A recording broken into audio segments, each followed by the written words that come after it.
Bonjour Christelle. Bonjour Tom. Alors voilà, nous sommes rendus au 20e site-rep du 25 décembre, comme tu l'avais promis. Tu nous Ouais. consacres cette soirée pour nous donner un aperçu de ce qui s'est passé dans la semaine.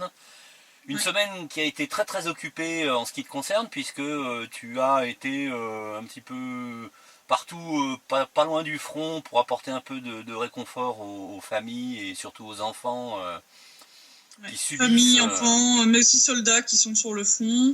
voilà. On en parlera un petit peu plus loin, mais effectivement, j'ai accompagné et guidé un groupe français humanitaire qui voulait absolument voilà, venir apporter un peu d'aide avant la fin de l'année en guise de cadeau de Noël. D'ailleurs, joyeux Noël, puisque nous sommes aujourd'hui le Merci, 25 et toi décembre. également, hein.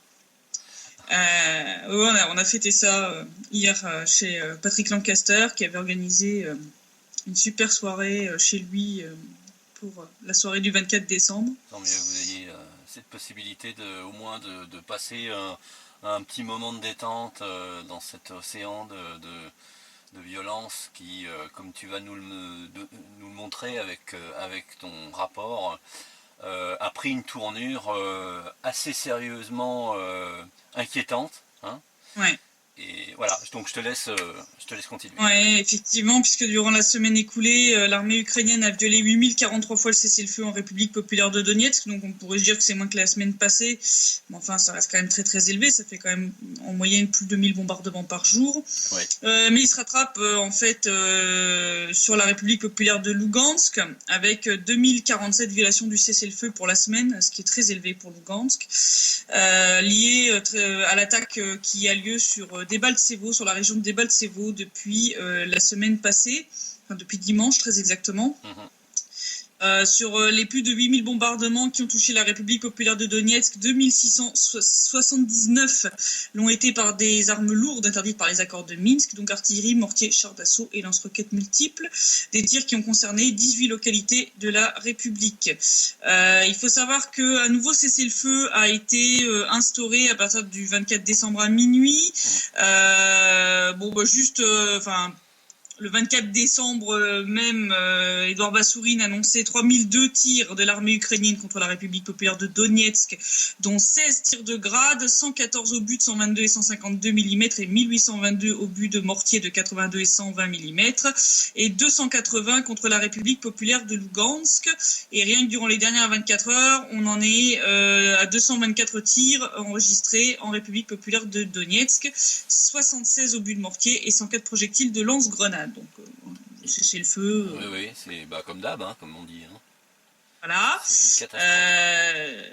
J'ai d'ailleurs été avec le groupe humanitaire assez près des positions de la République populaire de Donetsk, entre Yassinovataya et Avdeïevka. On a pu constater de très très jolis trous d'obus de mortier de 120 mm qui étaient tout frais, hein, pas recouverts de neige, donc on voyait qu'ils dataient de la nuit d'avant, et on y est passé le 24 au matin. Donc le cessez-le-feu, c'est une grosse blague. Encore une fois, ils sont incapables de respecter ce qu'ils signent, incapables de respecter leurs paroles. Et c'est très bien, parce que je veux dire, à la limite, ça sera beaucoup plus facile de les envoyer pourrir en prison quand le Nuremberg 2 sera remis en place. Hein. Je veux dire, il n'y aura pas d'ambiguïté là. Non, il n'y a pas d'ambiguïté. D'ailleurs, donc la semaine, comme j'en ai parlé plus tôt, a été marquée surtout par les attaques répétées contre la zone de Debaltsevo.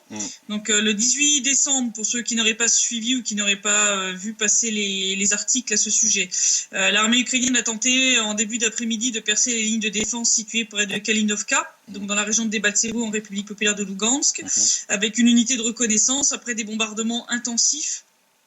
Ils ont tiré un truc comme 700 projectiles en 6 heures. Une attaque donc qui a été repoussée par les forces armées de la République populaire de Lugansk. Mais au lieu de s'avouer vaincue, l'armée ukrainienne a continué pendant plusieurs jours de mener de nouvelles attaques. En tout plus d'une dizaine contre ces mêmes positions. Le fait que c'est une attaque ukrainienne, ça a été confirmé par l'OSCE, démentant totalement la propagande ukrainienne qui dit que ce sont les milices populaires qui ont attaqué et qui ont été repoussées. Pour une fois, l'OSCE, dans son rapport, a clairement annoncé la couleur en termes de nombre de bombardements, donc on voit bien qui est-ce qui attaque. Ces attaques auraient fait au moins 50 morts et plus de 100 blessés parmi les forces armées ukrainiennes. Il y a des chiffres qui sont avancés d'une centaine de morts qui sont non confirmés. Et 6 morts et 7 blessés parmi les forces de la République populaire de Lugansk, auxquels il faut ajouter 2 ou 3 soldats selon les sources qui auraient été capturés par l'armée ukrainienne. Donc suite à ces attaques, l'armée ukrainienne s'est avancée dans la zone grise où elle occupe des localités comme Novo-Luganskoye, depuis laquelle elle tire vers Debaltsevo en utilisant la population comme bouclier humain, pour pas changer.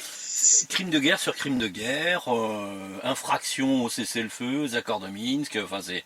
ça devient 1000 feuilles d'infraction, quoi. Je crois que si on mettait une feuille de papier par crime de guerre, on atteindrait déjà la Lune. Et bon, cette situation ne promet pas de s'arranger, puisque les services de renseignement de la République populaire de Donetsk et de Lugansk ont découvert l'arrivée de 400 soldats ukrainiens, ainsi que des obusiers Akatsias de 152 mm, des canons Gvozdika de 122 mm et des lance-roquettes multiples Grad qui ont été redéployés dans la région. Donc on voit bien qu'ils veulent continuer dans cette direction, ce qui est complètement stupide, puisque... tactiquement parlant et stratégiquement parlant, en fait, ces attaques n'ont aucun sens. Puisque les positions qu'ils essayent de prendre sont intenables. Elles sont encadrées sur 3 côtés par les positions des milices populaires. Donc, c'est des mini-saillants. Donc, c'est intenable. Donc, c'est ridicule. L'opinion des soldats, c'est que c'est en fait une manœuvre de diversion pour que le peuple ukrainien se focalise là-dessus au lieu de s'occuper de la situation lamentable du pays, de la corruption de Poroshenko qui a été dévoilée, etc. quoi. Donc, ça serait... Mais c'est risqué quand même parce que les Ukrainiens en ont ras-le-bol aussi du bilan humain sur ce domaine-là. Là, ils auraient, à mon avis, les 50 morts annoncés, c'est vraiment, à mon avis, on est même encore en dessous de la réalité. Donc il y a des familles qui vont super passer bien, excuse-moi l'expression, un joyeux Noël avec... à la morgue pour pouvoir identifier le fiston qui s'est fait trouer la peau. De notre côté, donc on a eu des statistiques, pas seulement pour la semaine, mais depuis aussi le début décembre, puisque la semaine dernière, on n'avait pas eu des statistiques complètes pour les pertes. Donc du 3 au 23 décembre, les tirs de l'armée ukrainienne ont fait 16 morts, 12 soldats et 4 civils, dont une femme, et 43 blessés, 40 soldats et 3 civils, dont une femme là aussi en République populaire de Donetsk, auquel il faut ajouter donc les 6 morts et 7 blessés en République de Lugansk de la semaine. Donc là, ça devient quand même chargé pour le mois de décembre. De notre côté aussi, on va avoir malheureusement des familles qui vont passer Noël avec un membre de la famille en moins. C'est une catastrophe, c'est vraiment une catastrophe. C'est n'importe quoi. C'est révoltant à un niveau, et ça se même pas fichu de respecter la trêve des confiseurs, enfin vraiment c'est n'importe quoi. Ça se cumule avec la compromission des garants de ces accords de Minsk en Syrie. C'est-à-dire qu'on a toujours les mêmes. On est les Français, enfin le pouvoir français. Je dis les Français parce que je suis français, mais le pouvoir français dévoyé, les Britanniques, les Américains et leurs laquais. Et à chaque fois, c'est le même cirque. C'est ça. Et après, ils accusent que c'est la Russie et la Syrie qui sont responsables de ceci et de cela. C'est n'importe quoi. Sur les dernières 24 heures, donc les tirs ont principalement visé les localités de Zaïtsevo, Shirokaya Balka, Yasinovataya. Donc nous étions hier matin. Spartak, Zabichevo, Alexandrovka, Kominternovo, Leninskoye, Sakhanka et le quartier de Trudovski du district de Petrovski à Donetsk. Des bombardements qui ont endommagé ou détruit 31 habitations, ainsi qu'une école à Dokuchaevsk, et une église, une école et un jardin pour enfants à Debaltsevo, après que le centre-ville ait été bombardé le 23 décembre en guise certainement de représailles pour l'échec de l'attaque ukrainienne dans cette zone. Le centre-ville qui a été touché pour la première fois depuis février 2015, donc depuis la libération de Debaltsevo. Résultat, les festivités prévues pour l'installation du sapin à Debaltsevo ont été annulées pour éviter de risquer d'avoir des victimes civiles si ils reprenaient l'envie à l'armée ukrainienne Normalement, ça devait être ce jour-là, ça devait être le 23 décembre. En tout cas, on peut constater que, évidemment, un centre-ville d'un petit village des Balseo, c'est forcément un point de défense militaire de la DNR. Hein. Enfin, je veux dire. Ouais, en fait, le sapin, ça doit être une arme secrète, en fait. Ouais. Et puis l'église aussi, ou l'école, ça doit certainement être des armes secrètes. Enfin, il doit y avoir des armes secrètes. C'est ça. Pitoyable. Oui, là, vraiment, scandaleux et pitoyable. Le fond, c'est pas possible. Ils ont aussi bien sûr endommagé des lignes électriques en plusieurs endroits du front, privant plusieurs localités de courant. Des tirs toujours corrigés à l'aide de drones. 8 ont été détectés cette semaine par l'armée de la République populaire de Donetsk et 3 ont été abattus par la République populaire de Lugansk. D'ailleurs, à ce sujet, l'armée ukrainienne se plaint de la qualité des drones qui ont été fournis par les USA. Ces derniers, fonctionnant sans cryptage des données, sont facilement piratés par les milices populaires de la RPD et de la RPL, qui interceptent facilement le signal vidéo, voire le bloquent carrément, quand ils les font pas tomber.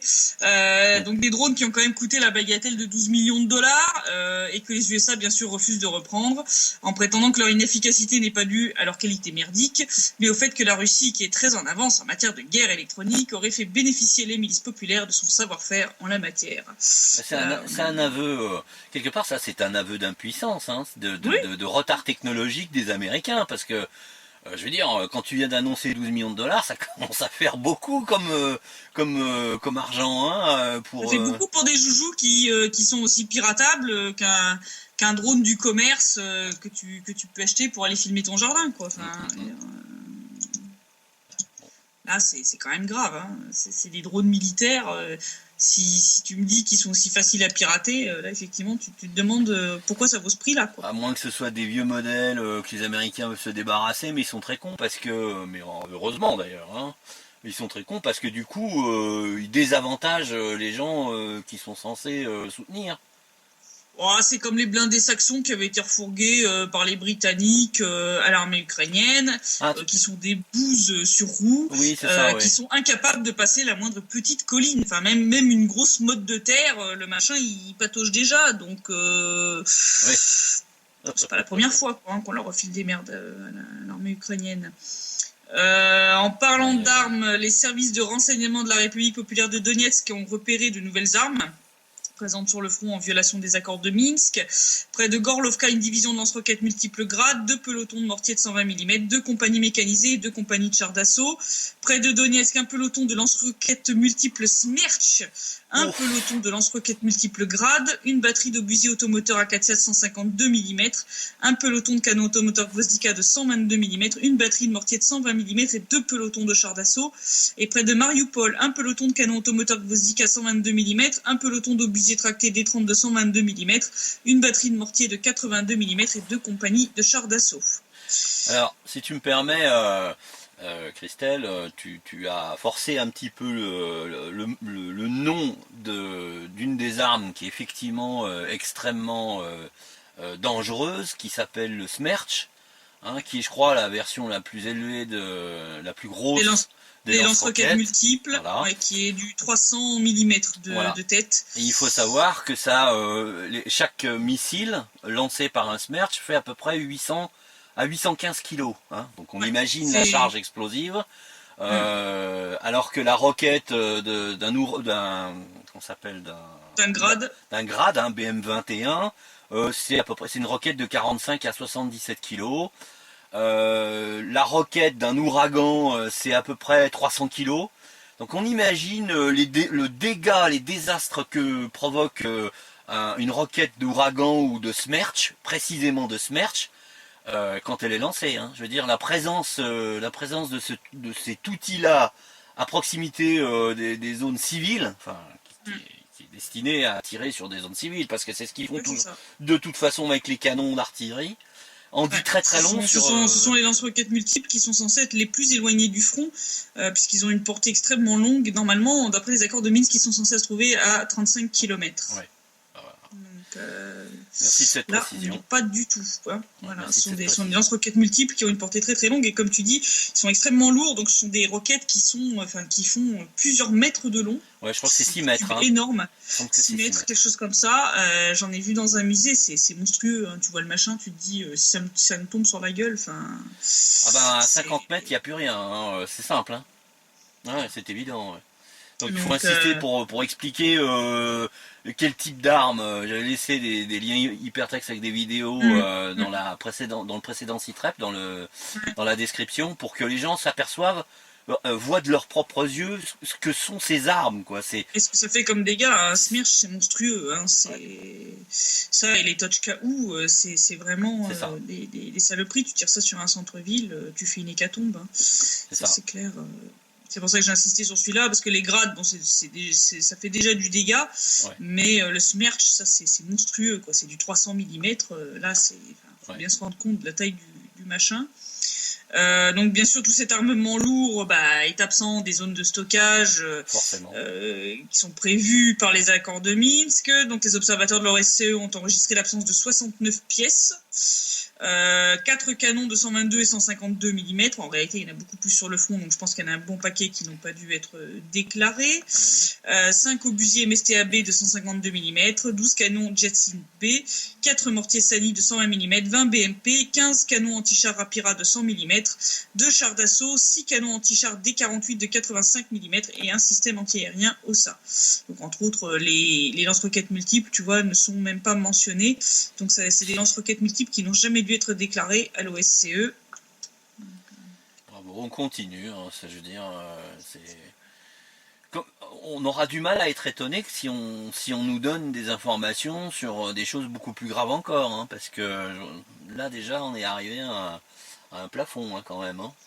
Oui, et donc suite à la dégradation de la situation autour de Debaltsevo, l'OSCE se fait remarquer une fois de plus par son silence, puisque Alexander Woog, le chef adjoint de la MSS de l'OSCE, a déclaré, après l'aggravation de la situation dans la zone de Svetlodarsk, que les patrouilles de la mission avaient cessé de travailler dans cette zone et qu'ils ne savaient donc pas ce qui se passe là-bas. Oh, bah tiens donc. Bon, on n'est pas au courant. Là-bas, non, on n'y va plus. Ah bah alors celle-là, entre ça et l'excuse du « Ah non, je peux pas y aller, j'ai piscine », je sais pas ce qui est le plus pathétique. Là, franchement... le plus scandaleux. C'est vraiment... c'est tellement scandaleux que ça a choqué les autorités de la République populaire de Lugansk, qui ont appelé l'OSCE à faire son travail correctement et exigé des forces armées ukrainiennes qui se retirent de la zone grise, puisque normalement cette zone est censée être démilitarisée d'après les accords de Minsk, une zone que l'armée ukrainienne a grignotée petit à petit depuis la signature de ces accords. Hein. Ouais. L'OSCE n'a jamais rien dit contre ça, alors qu'ils avaient garanti que cette zone resterait démilitarisée. Une autre qui se fait remarquer, c'est la Grande-Bretagne. On en parlait tout à l'heure. La perfide Albion. La perfide Albion, puisqu'elle a décidé d'augmenter son implication en Ukraine. Il a été déclaré ainsi que l'année prochaine, les instructeurs britanniques entraîneront 5000 soldats ukrainiens au lieu des 4000 initialement prévus. Soldats ukrainiens ou bataillons néo-nazis? Parce que franchement, les soldats ukrainiens, ils n'ont pas l'air d'être très motivés avec ce qu'ils ont reçu quand même. Hein. Écoute, les champs de bataille, je sais pas. Depuis 2 ans, les soldats ukrainiens, ils sont pas top motivés. Hein. Si on en croit tes sites-rep, ce que tu disais sur l'état de morale. Oui, ça s'est pas amélioré là avec Debaltsevo et le nombre de pertes extrêmement élevées. On nous a signalé de nouvelles désertions de soldats qui sont partis avec leurs armes. Ah oui, voilà, ça en dit long. Donc à mon avis, ça sera les bataillons néo-nazis. Ils n'osent pas le dire parce que ils veulent. Oui, ça fait mauvais genre. Hein. Voilà, oui. Là, sur le plan communication, là, ça le ferait pas. Oui, si on regarde tout l'aspect donc politique, situation politique, accord de Minsk, comme on peut le voir, le cessez-le-feu de fin d'année signé à Minsk n'est même pas respecté, à peine signé. Oui. Et les autorités de la République populaire de Donetsk, Denis Pouchkine en tête, ne s'attendent pas à une amélioration de la mise en œuvre de ces accords si ces derniers sont reconduits en 2017. La prochaine réunion des groupes de contact est prévue à Minsk le 16 janvier 2017, mais les accords de Minsk n'ont toujours pas été reconduits officiellement. Bon, l'année dernière, ça avait été fait le 30 décembre. Hein. Mais en fait, quel intérêt de reconduire pour les deux républiques un truc qui sera jamais respecté de toute façon, quoi. Pour montrer qu'elles sont de bonne volonté et que c'est bel et bien Kiev qui sabote tout le processus de résolution pacifique du conflit. Ouais. Kiev qui d'ailleurs a relâché 3 prisonniers de guerre qu'elle a remis à la RPD sans vêtements d'hiver ni pièces d'identité. Hein, donc, ouais. Changé. Dans un registre un peu plus positif, donc l'arbre de Noël de la place Lénine à Donetsk a été illuminé le 23 décembre au soir, donnant lieu à une fête populaire sur la grande place. L'arbre de 23 mètres de haut a été décoré d'une guirlande lumineuse de plus de 3 km de long, achetée en Russie. La Russie qui a fourni dans son 59e convoi humanitaire des cadeaux pour les enfants qui seront distribués aux plus prioritaires comme les orphelins et les enfants malades ou handicapés. Donc, traditionnellement, le dernier convoi de l'année est souvent consacré aux enfants avec des petits paquets contenant des douceurs, des chocolats, des bonbons. Et toujours plusieurs centaines de tonnes de marchandises, hein, quand même. Hein. C'est pas des petites, c'est pas des petites aides humanitaires, hein, ce que font les Russes. Hein. C'est clair, c'est eux les plus gros pourvoyeurs avec Rinat Akhmetov d'aide humanitaire pour la région. Donc, comme on en parlait au tout début, pour ma part, donc j'ai accompagné pendant 4 jours un groupe de 3 Français de Moscou qui ont tenu à venir apporter de l'aide humanitaire en République populaire de Donetsk, mais aussi de Lugansk à l'approche de Noël. Donc, nous avons apporté de l'aide au centre de réhabilitation pour enfants de Torez, aux orphelinats d'Antratsit et Sverdlovsk en République populaire de Lugansk, aux personnes vivant dans les abris souterrains à Spartak, Chartachesiem et Trudovski, mais aussi aux soldats de Prizrak en République populaire de Lugansk et de Vostok à Yassino-Vataya et à l'hôpital traumatologique de Donetsk pour un total de 220 000 roubles. Vêtements, chaussures, nourriture, médicaments, brancards hydrauliques, chambres de stérilisation en fait partie des cadeaux apportés pour cette fin d'année. Un léger supplément de 20 000 roubles qui restait m'a été laissé pour d'autres actions humanitaires ici, puisque on va continuer. On avait fait une distribution de cadeaux pour les enfants à Zaïtsevo, donc grâce à Nidzo. On avait parlé de cette action humanitaire. On va refaire d'autres distributions sur d'autres endroits du front. Donc voilà, ces fonds serviront pour ces achats. D'où l'intérêt de te soutenir, toi et toutes les personnes qui sont autour de toi directement, c'est qu'il n'y a pas de frais de gestion. Il n'y a pas de personnel, de voitures de fonction, de secrétariat, de frais de téléphone, etc. Et il n'y a pas d'intermédiaire, on remet l'aide directement, donc pas de risque que l'aide soit interceptée, détournée ou autre. Oui. Une année qui se termine sur un deuil, puisque donc hier un Tupolev 154 s'est écrasé en mer Noire. Pour ceux qui ne le sauraient pas, il transportait un certain nombre de personnes qui devaient se rendre en Syrie pour donner un concert et puis aussi mener des actions humanitaires là-bas. Cet avion donc qui s'est crashé transportait entre autres Elisaveta Glinka, mieux connue ici sous le surnom de Docteur Lisa. Donc c'était une doctoresse qui a emmené en Russie depuis 2014 les enfants les plus malades du Donbass afin d'être soignés à Moscou. Ouais. Elle partait hier pour apporter de l'aide en Syrie et donc on a appris aujourd'hui qu'elle faisait partie des 92 personnes qui se trouvaient à bord de l'avion. Ouais. Donc là, le Donbass a perdu un de ses plus fervents soutiens humanitaires et donc je tiens personnellement à adresser mes condoléances à sa famille ainsi qu'à toutes celles des donc 92 personnes qui se trouvaient à bord de l'avion accidenté. Ouais. C'est vraiment une catastrophe, hein, ce crash. Oui, c'est l'avion a perdu, la tour de contrôle de Sochi a perdu contrôle avec cet avion 20 minutes après son décollage. Et ils ont retrouvé le premier corps et les débris de l'appareil à peu près 1,5 km au large des côtes de Sochi. Alors, l'hypothèse première, c'est l'erreur technique ou l'erreur humaine. Alors, là, j'ai lu quelques infos supplémentaires. Il semblerait que les pilotes n'étaient pas des manches, hein, et surtout pas des gens qui venaient d'avoir leur diplôme de pilote. Hein, c'était des gens expérimentés.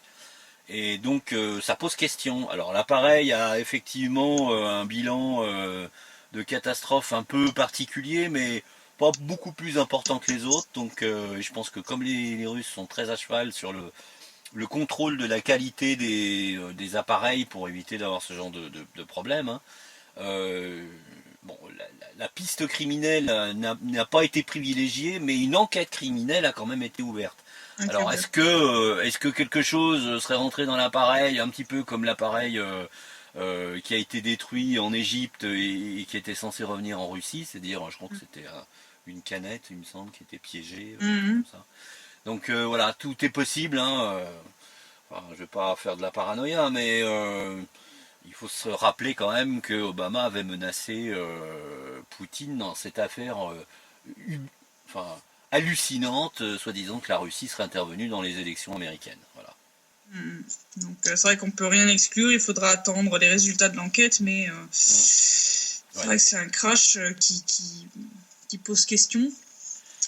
Et puisqu'on parle d'enquête et de justice, en Ukraine, ça commence à bouger, puisqu'une équipe de procureurs ukrainiens a été autorisée à enquêter sur les activistes de secteur droit et du parti Brasvo concernant les tirs sur la place Maïdan de février 2014. Donc, petit rappel pour ceux qui n'ont pas suivi ce qui s'était passé à l'époque. Février 2014, donc sur la place du Maïdan où ont lieu les manifestations pour demander la démission de Yanukovych, etc. Des tirs de snipers ont lieu qui touchent aussi bien les manifestants que les Berkouts, donc les policiers anti-émeutes qui étaient là. Ouais, c'est ça. Il n'y a jamais eu d'enquête sérieuse là-dessus et il y a eu de nombreux éléments qui montraient que en réalité ces tirs de sniper n'étaient pas du tout du fait du pouvoir de Yanukovych, mais plutôt des manifestants. Et donc il semble que l'enquête commence enfin à bouger un petit peu. Donc la cour du district de Kleshchersky a déclaré jeudi que les activistes de secteur droit qui occupaient le 6e étage de l'hôtel Dniepr pendant les manifestations sont soumis à une enquête pour leur possible implication dans les crimes susmentionnés. Donc les enquêteurs vont étudier les données des activités de ces activistes de secteur droit, entre autres téléphoniques, pour déterminer leur implication dans les tirs qui ont tué et blessé des policiers entre le 18 et le 20 février 2014. Donc la Cour a autorisé les procureurs à avoir accès aux informations confidentielles des opérateurs télécoms concernant leurs conversations téléphoniques entre le 1er janvier 2014 et le 16 décembre 2016. D'accord, ils sont courageux quand même. Hein. Enfin, on peut supposer que s'ils ont commencé à le faire, ils vont terminer le travail. Hein. Parce que ils auront droit à une visite des néo-nazis à un moment ou à un autre. Hein, et quand on connaît les méthodes de ces enflures, on peut s'y attendre. Donc c'est de l'enquête à haut risque, comme on dit.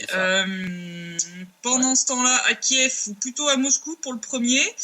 Il faut savoir que Vladimir Poutine a fait sa ligne directe annuelle. Avec donc la population mais aussi les journalistes. Et donc un journaliste ukrainien a interrogé M. Poutine au sujet de la situation en Ukraine. Il lui a demandé « Vous rendez-vous compte que les Russes seront perçus en Ukraine comme des occupants, même après votre retraite ?» a déploré le journaliste. Et le chef de l'État russe n'a pas mâché ses mots et a su donner une réponse brève et complète à la question du journaliste.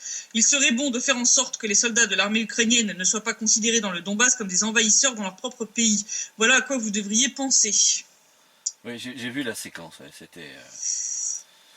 Il s'est rassis, dépité, le garçon, hein, mais enfin bon, c'était normal. Je sais pas pourquoi il s'amuse toujours, parce que c'est pas le premier, un journaliste ukrainien à apostropher comme ça Poutine tout en racontant de la merde, et à chaque fois ils se font moucher, quoi. Ils doivent être un peu masochistes, les journalistes ukrainiens. Ben, ça ose tout, hein, je veux dire, voilà, hein, ils ont pas peur du ridicule, sauf après. Heureusement que le ridicule ne tue pas. Ah bah oui. D'ailleurs en Ukraine, pendant ce temps-là, la décommunisation bat son plein. Alors des parlementaires ont proposé de rebaptiser un village de la région de Donetsk en New York. Il y a un port dans ce village, non? Même pas? Pas que je sache. Ah bon. Donc, 2 députés de la Rada suprême ont soumis au Parlement le projet de loi proposant de rebaptiser le village de Novgorodskoye, donc d'après la ville russe de Novgorod, en New York, donc il portait avant 1951. Les élus assurent agir à la demande de la population locale. Dans une note accompagnant le projet de loi, il est précisé que cette mesure s'impose dans le cadre de la loi sur la décommunisation, comme s'il n'y avait pas plusieurs gens à gérer en Ukraine aujourd'hui. Hein, parce que je ne veux pas être méchante, mais vu l'état du pays... Ouais. Ça ressemble un petit peu à ce qui se passe en France aussi. Hein. On s'occupe des trucs complètement secondaires, alors qu'il y a plus grave qui est en train de se passer. C'est comment dévier l'attention du public sur des trucs complètement bidons, quoi. Complètement futiles. Voilà. Donc, je pense que les attaques sur des Baltsevo rentrent dans cette logique-là. Pour autant que je sache, ces attaques en plus sont menées par la 54e brigade, donc même pas des bataillons nazis. Donc c'est complètement, enfin c'est vraiment bizarre. Hein. Les soldats avec qui on en a discuté trouvent tous cela assez étrange. Tactiquement parlant, stratégiquement parlant, ça fait aucun sens en fait. Est-ce que ça pourrait cacher une future offensive au sud-ouest de Donetsk pour essayer de couper la partie sud de la DNR? Ça serait possible, mais pour l'instant, on n'a pas vu, on va dire, de gros mouvements allant dans ce sens-là, quoi. C'est vraiment bizarre parce qu'ils ont vraiment insisté, pendant plusieurs jours, vraiment comme des lourdingues, alors qu'ils ont enduré dès le premier jour un truc comme 10 morts et 20 blessés, quoi, dès les premières attaques. Donc d'habitude, quand ils se prennent une tôle, ils s'arrêtent assez vite, et là ils insistent sur ce point-là. Ce qui aurait tendance à prouver qu'ils ont quelque chose quand même en tête. Ah oui, ils ont quelque chose en tête, mais l'attaque en elle-même, pour elle-même, ne fait pas de sens. C'est-à-dire, stratégiquement parlant, c'est un non-sens. C'est un non-sens stratégique et tactique, puisque, comme je le disais, ces positions sont intenables, telles quelles. Les positions s'ils arrivaient à les garder, ils se feraient bombarder en permanence de 3 côtés différents. Enfin, c'est ridicule. C'est le principe d'un saillant, hein. Quand tu rentres dans une ligne défensive, hein, à multiniveau, ça fait une pointe, hein, donc dans la défense, et forcément tu es susceptible de ramasser des pièces d'artillerie, enfin les obus de pièces d'artillerie de tous côtés, quoi, presque. Hein. Voilà, et là, donc c'est pour ça qu'ils se sont fait repousser, parce que c'était intenable. Donc c'est ridicule, c'est vraiment ridicule. Là, c'est incompréhensible du point de vue purement militaire. Donc ça veut dire que ça cache autre chose. D'accord. Donc les prochains jours ou les prochaines semaines vont nous donner la réponse sur ce sujet-là. Oui, c'est fort possible, en effet. Donc voilà. Situation à suivre, mais je pense que la fin d'année sera pas beaucoup plus calme que les dernières semaines. Même si là on a eu une relative baisse post-cessez-le-feu, et ça reste quand même, c'est pas normal. C'est très élevé. C'est très élevé. Plus de 200 tirs après à peine un nouveau cessez-le-feu mis en place. Enfin, je parle même pas des 3000 du jour d'avant, hein, où ils sont lâchés comme des fondus juste avant la mise en place du cessez-le-feu. Enfin, Enfin bon, c'est comme ça, quoi. Malheureusement, c'est comme ça, et il faut le dénoncer, et c'est la seule chose à faire. Il faut que le public transmette l'information, que les gens le sachent, parce que c'est la seule façon de faire pression contre les pouvoirs politiques qui soutiennent passivement ça. Hein, donc, c'est même plus que passivement. Hein, quand on fournit des instructeurs, des armes, des drones comme les USA, etc., enfin, c'est plus que du soutien passif. C'est du soutien tout à fait actif. Plus effectivement un soutien passif de la part, entre autres, des garants des accords de Minsk, qui ne piquent mot sur cette attaque qui a lieu à des Baltsevo. Ça, c'est vraiment une honte absolue. Et je pense qu'il est temps que les gens exigent, entre autres en France, de François Hollande, cette démission pure et simple. Ça paraît. C'est de la haute trahison. C'est de la haute trahison, et il est vraiment temps que le peuple français se réveille et fasse entendre sa voix. Ça devient un criminel de guerre de ce fait-là. Oui, oui, oui, bah, Ce qui totalement. s'est passé en Lui, Syrie. il est clairement éligible. Lui, la Merkel, le président Obama et un certain nombre de personnes, hein, dont Monsieur Fabius, Voilà. dont Monsieur Hérault, Monsieur Steinmeier, John Kerry, tous les gens qui ont maintenu ce silence sur les crimes de Kiev, sur son non-respect des accords de Minsk. Ouais. Et donc là, mener des attaques comme ça à la veille de Noël, c'est vraiment... C'est ignoble. ignoble, et tout ce beau petit monde ne dit rien. Il n'y a aucune condamnation officielle, rien du tout, et ni de l'OSCE, ni des garants des accords de Minsk. Donc on voit bien qu'il y a une volonté de laisser la situation aller vers une escalade claire. En tout cas, je crois qu'on va terminer là-dessus. Merci de sauver l'honneur de la France et des Français en faisant ce que tu fais sur le front, hein, c'est-à-dire en portant assistance et en donnant des petites choses sympathiques aux petits gosses qui sont soumis à ces bombardements ignobles.